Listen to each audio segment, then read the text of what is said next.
Hello, my name is Adam H Stewart, and I am director and co-writer of the animated film ABE'S Story.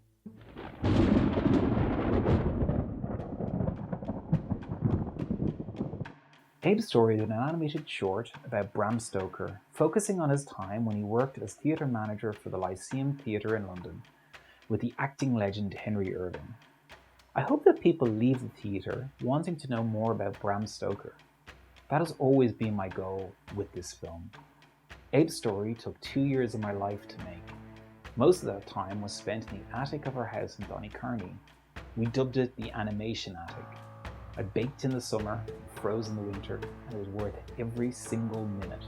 It was important that ABE'S Story move and show the scope of Bram Stoker's life. Travel plays a pivotal role in Dracula and in Bram Stoker's life.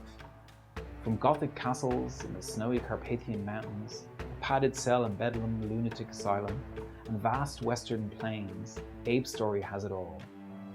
The backgrounds were modelled by me in a 3D software called Maya. This is where my skills from AFI studying production design really came to the fore. It was probably the most fun part of the process.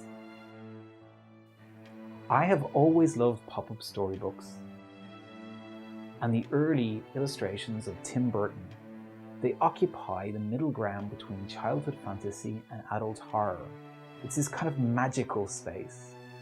The visual goal of ABE'S Story was to create something that was purposefully hard to define. It's playful and childish, and at other times it's grotesque. I can only assume by the success of the film that the gamble has worked. The characters were designed by the talented animator and illustrator David Carey. It was so fun seeing these people come alive. It's a cast of thousands, well, maybe not thousands. There's quite a lot though for a small animated film. The entire film was animated by 3 people. I had 2 character animators, David Carey and the Welsh animator Peter Miller. I nicknamed Peter the Vampire because he only seemed to work at night. I've never met him, so I have no actual proof that he is not a vampire. I did refuse his request to be paid in human blood. I thought that was a bit too much. Our lead actor, Colin O'Donoghue, was in Toronto working on a big TV show, Once Upon a Time, when he recorded his part. I directed him from Baggot Street at Raygun. It was a thrilling experience listening to the script come alive from 5,000 miles away. It was an opportunity only afforded to me through RTE and Screen Ireland. I will forever be grateful to them. ABE'S Story just simply would not happen without their support. The music for ABE'S Story was composed by Rob Maloney and Frank Sweeney. It is an amazing experience having a score created specifically for you. Hard to explain, but I think the music makes the animation look better. The sound design is award-winning and truly world-class. Thank you, Raygun. They put their blood, sweat and screams into the film. If you listen closely in Bedlam, I believe you hear each one of the staff howling. They're playing the lunatics. They're not howling because I was giving them really hard direction or anything. Well, I don't think so. Tragically, my brother died during the production of ABE'S Story. He was probably the biggest single influence on my life. We grew up like twins, and he was the one who first encouraged me to animate. Not a day goes past where I do not miss him, but I feel as though he will be proud of what I have done with the film. But where there is darkness, there is also light.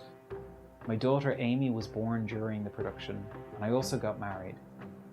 All these major events in my life receive a little acknowledgement in the film, little hidden things that only I recognize, but I managed to immortalize them in ABE'S Story world forever.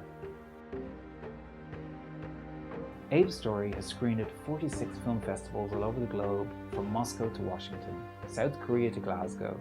It has won 3 major awards, and 9 of the festivals have been Oscar pre-qualifiers. Making ABE'S Story really helped me through my brother's death.